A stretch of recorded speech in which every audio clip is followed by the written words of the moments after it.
Welcome back to the channel and to week 7 of the NFL and to another episode of Trey's Pick 6. It's where I pick my favorite 6 plays off of the slate. We dive into those, we analyze them, and we break those down. But before we get into those, we need to go over what we took in week 6 and how that went down. And guys, we've definitely had better weeks so far to start off the season.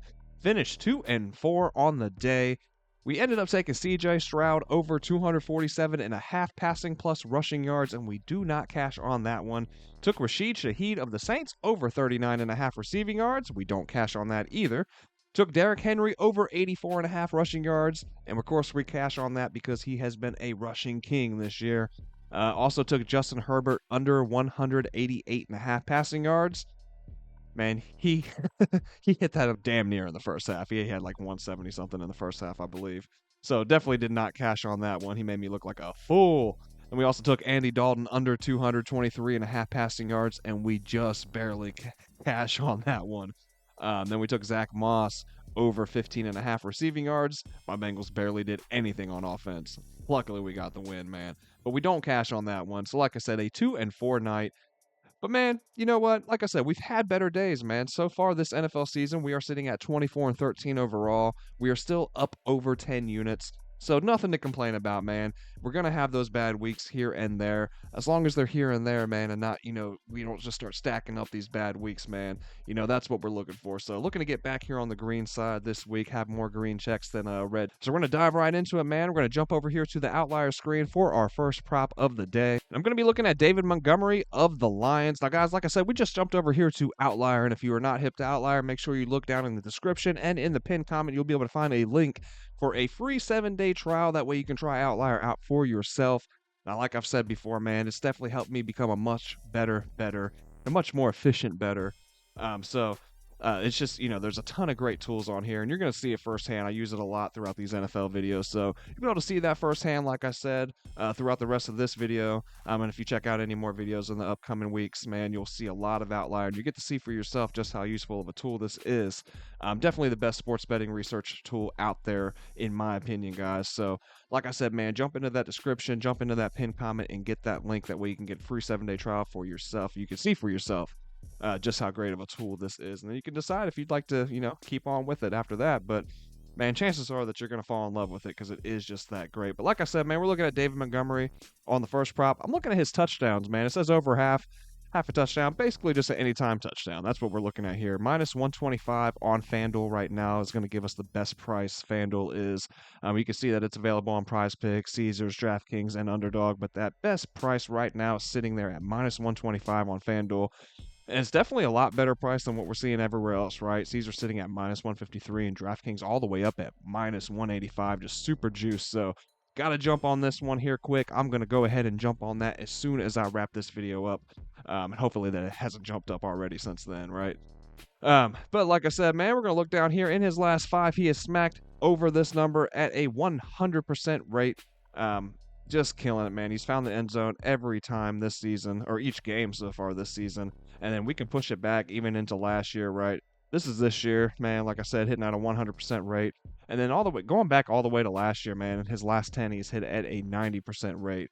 All right, and if we look at this insight from Outlier, basically just a trend, we can see that he has exceeded this mark in 5 straight games on the road as well. So you got to like that here. The only concern is Minnesota does have a tough defense, right? They do have a solid defense against the run. They're sitting at 2nd as far as rushing defense, and then 4th in terms of scoring defense.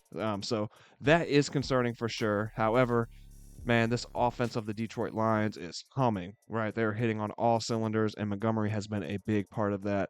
And like I said, man, dude has smacked this over. He's hit at least 1 in each game so far this season. So I'm looking for him to continue that trend at that minus 125 odds on FanDuel. If it starts getting higher than that, I don't think that it's worth it, right? But at minus 125, I definitely think that this one is still worth a look. Now, next up, I'm going to be looking at that Lions and Vikings game. I'm looking at the total, the over 50.5, and we can get this on FanDuel, DraftKings, ESPN Bet, Caesars, BetMGM, Bet365, all of the above for minus 110.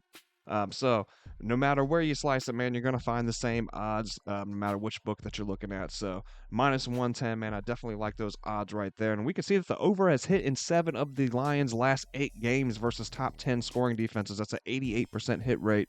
But if we come down here, this is the thing that kind of drew my eye to it the most, right? Let's look at their defenses. We can start over here with the Minnesota Vikings. Both of these teams really struggle against the pass. The Vikings are sitting at 30th in terms of passing yards against, right? Like I said earlier with that Montgomery prop, they are sitting at second in terms of rushing yards, also sitting at fourth in terms of scoring defense. The Vikings haven't played an offense to this caliber yet. The Detroit Lions, who just so happen to be running the best offense in the league right now, sitting at first in terms of scoring.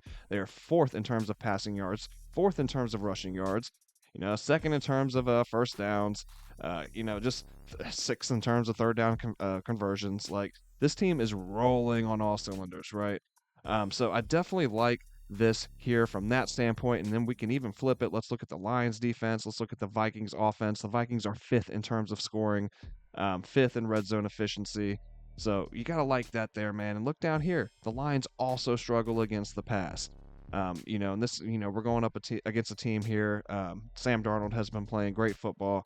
You got one of the best wide receivers in the game, if not the best wide receiver in the game over there, Justin Jefferson, along with the other assets that he has to throw the ball to. So this feels like a shootout for me, man. I definitely could see this one being a high-scoring affair with the ball flying through the air a ton, and getting us up over this 50.5-point mark.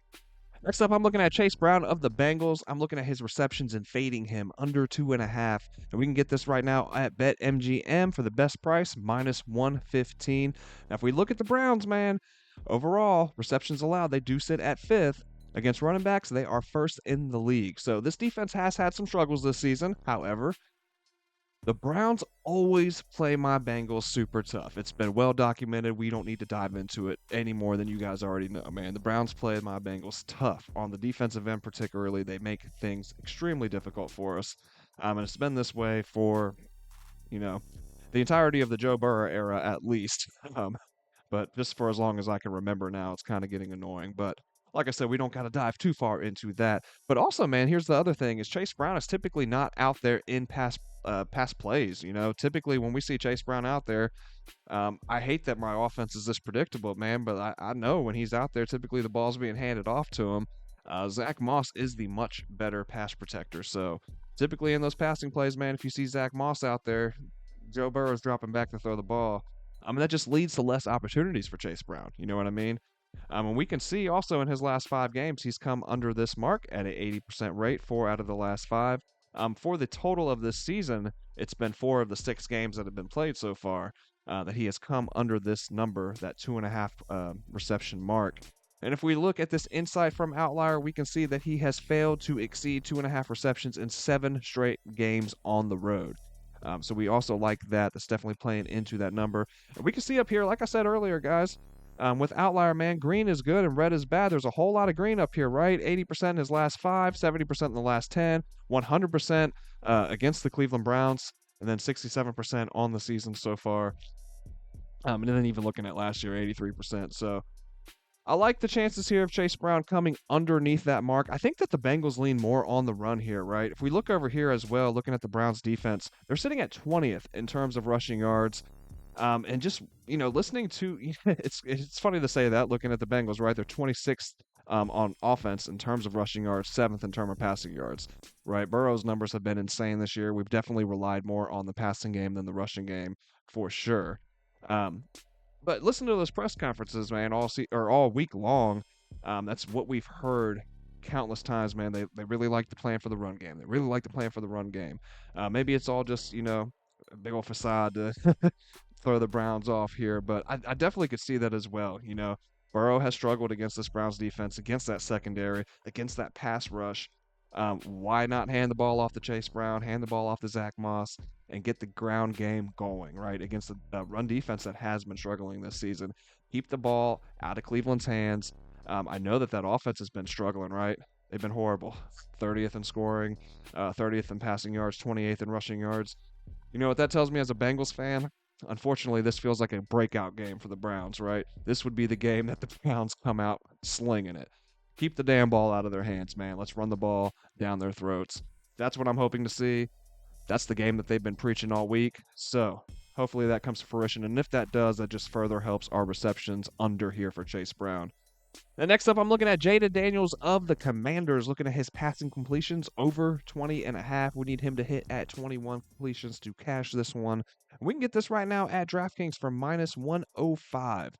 We can see that Jaden has hit this number in 4 of his last 5 games for an 80% hit rate. He's come over that mark 4 of the last 5, with that one under being against the Browns in an absolute blowout. He just really did not need to throw the ball, right? 34-13 in that drubbing of the Cleveland Browns. But we're playing up against the Carolina Panthers today. Probably could be another blowout, right? This Panthers defense, horrible, man. They do sit at 8th in terms of passing attempts against, but in terms of passing completion against them, 25, all right, sitting at 25th. If we look at the Panthers defense, look at the Commanders offense, we see a big disparity, right? The Commanders are sitting at 2nd in terms of scoring. The Panthers are sitting dead last in terms of scoring, giving up 33, almost 34 points a game. The Commanders do have an excellent rushing attack as well, sitting at 5th. They are sitting at 13th in passing yards. This defense of the Panthers just dreadful, man. 30th in terms of rushing, 23rd in terms of passing. So I definitely could see the run game getting going here for Washington, opening up things for Jaden Daniels in that passing game as well. And dude is efficient, man. Dude throws a very, very nice ball, man. I got to see it firsthand on that Monday night game against the Bengals, man, at Paycor Stadium when they put 38 points up on that Bengals dreadful defense. Some of them throws that he was throwing, man, were just he was just throwing darts out there. And going up against this Carolina defense, I definitely like his chances of getting up over this 20.5 mark. Next up, I am looking at the Chiefs on the money line, plus 110 on Caesars right now. The Chiefs are 1-point dogs coming in against the 49ers in San Francisco. Both these offenses are missing key components, but the Chiefs have still found ways to keep winning. They're sitting at 5-1, and even though San Francisco is 3-3, they are first in the NFC West still, so got to give credit where credit is due. Both teams, they do come in with extra rest, but the Chiefs are coming in off of a bye, while the Niners did play last Thursday.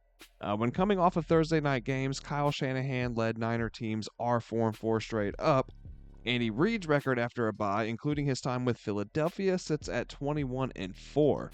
With Mahomes as his quarterback, he's gone 5-1 after the break. So Reid is also 20-2 after a bye when his opponent played the week before. So numbers are definitely in his favor here in this one. Furthermore, Mahomes is 10-3 straight up as an underdog, 12-1 to the number as a dog. So look, man, I rode the Chiefs through the playoffs all last year on plus money because the books wanted to keep making Mahomes a dog. Look, I made some serious bank, so I can't look any other way. If you're going to give me Mahomes and Andy Reid as underdogs right now, man, until proven otherwise, I'm taking it. So Chiefs on the money line at plus money. And the last pick I'm looking at is going to be the Steelers and the Jets. I'm looking at that total under 38.5. We can get this at plus money right now on ESPN Bet, plus 102. Now, let's dive into it, guys. The under has hit in 6 of the last 9 games on the road for the Jets, a 67% rate. Man, look, this Pittsburgh Steelers defense is legit, right? It really is. And I know the Jets just went out there and got Devontae Adams. Now we're going up against a Pittsburgh defense that's given up the 2nd fewest points per game. They are 2nd in terms of red zone efficiency. They are 7th in terms of first downs allowed, 13th against the pass, 4th against the rush.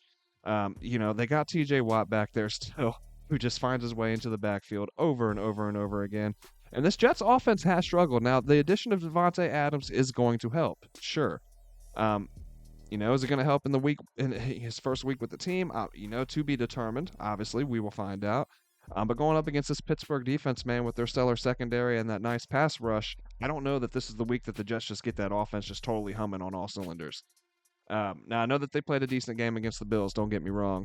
And like I said, man, the addition of Adams and that chemistry that he has with Rodgers already could definitely play into this. But I don't know, man. Like I said, they don't have a run game, really. They're sitting at 30th right now in terms of rushing yards. There's not much support for Aaron in that regard to get that passing game going against a defense here that can really just get to the quarterback and cause a lot of nightmares for him. And then we can even flip it, guys. Let's look at the Jets defense, look at the Steelers offense. It's kind of the same story, right? Excuse me. The Steelers are sitting at 20th in terms of scoring. They're 28th in terms of passing, and they are 9th in rushing, right? But The news has come out that Russell Wilson will be starting over Justin Fields, so you got to figure those rushing yards are going to go down some. And then looking at the Jets, as far as defense, they are seventh in terms of scoring. They're second in terms of passing yards, 17th against the rush. But like I said, man, I do feel like we're going to see a little bit of a fall off there. And I do worry about that Steelers offensive line going up against this Jets defensive line.